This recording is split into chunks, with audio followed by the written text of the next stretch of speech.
அழகிரியுடைய பதவி வந்து திரு செல்வ பெருந்தகைக்கு மாற்றப்பட்டிருக்கு. இத பத்தி உங்களுடைய கருத்து?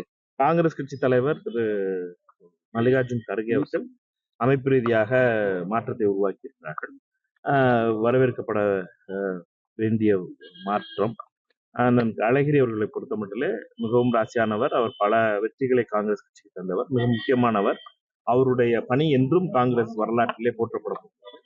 திரு செல்வ பெருந்தகை அவர்களை பொறுத்த மட்டிலே இந்த பொறுப்பு மிக முக்கியமான பொறுப்பு. அந்த பொறுப்பை அதற்குரிய எதிர்பார்ப்போடு செய்து முடிப்பார் என்ற நம்பிக்கை எங்களுக்கு முழுமையாக இருக்கிறது.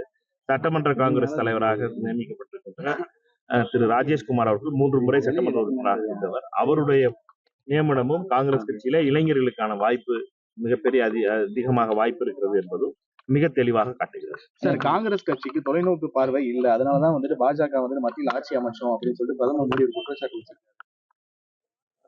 பிரதமர் மோடியை பொறுத்த மட்டிலே தான் என்ன செய்தோம் என்பதை பற்றி சொல்வதற்கு வழி மட்டில்லாமல் கடந்த 10 ஆண்டுகளிலே என்ன செய்தோம் என்பதை மக்களிடம் சொல்ல முடியாமலும், விவசாயிகளை ஏமாற்றி அவர்கள் வாக்கு பெற்றதும், இளைஞர்களை ஏமாற்றி வாக்கு பெற்றதும், பெண்களை ஏமாற்றி வாக்கு பெற்றதும், நடுத்தர சிறு குறு தொழில்களை ஏமாற்றி வாக்கு பெற்றதனுடைய விளைவாக அவர்களுக்கு என்ன செய்தார்கள் என்று சொல்வதற்கு பிரதமரிடம் ஒன்றுமே இல்லை.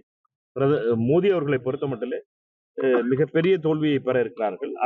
ஆனால் ஊடகங்களுடைய வடக்கிந்திய ஊடகங்களுடைய முழு ஆதரவோடு அந்த அவர்கள் வெற்றி பெறப் போவதை போல ஒரு பிரமையை உருவாக்குகிறார்கள்.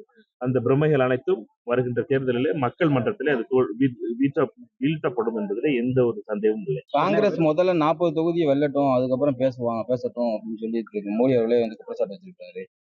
கருத்து கணிப்பு அவங்களுக்கு சாதகமா இருக்கு. இதை பத்தி உங்களுக்கு? காங்கிரஸ் கட்சியை பொறுத்த வரைக்கும் 52 தொகுதியை முதல்ல வென்றுட்டோம்.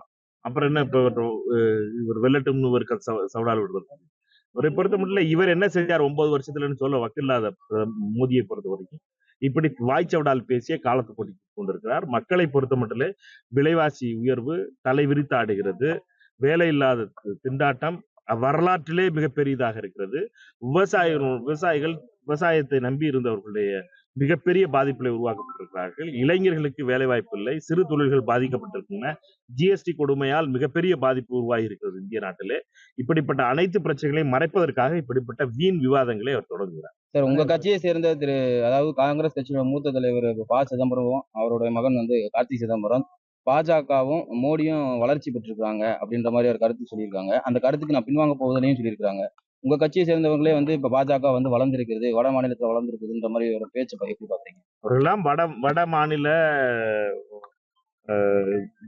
கோதி மீடியா என்று சொல்வார்களே, பத்திரிகைகள், வட மாநில பத்திரிகைகளை நம்பி பேசுகின்ற பேச்சுகள்லாம் உண்மையிலேயே மக்களை சந்திக்காதவர்கள் பேசுகின்ற பேச்சு. இப்படிப்பட்ட பேச்சு உண்மையாக மக்களை சந்திப்பவர்களும் உண்மையாக மக்களிடம் உரையாடுபவர்களுக்கும் பிரச்சனையை பற்றி தெரியும்.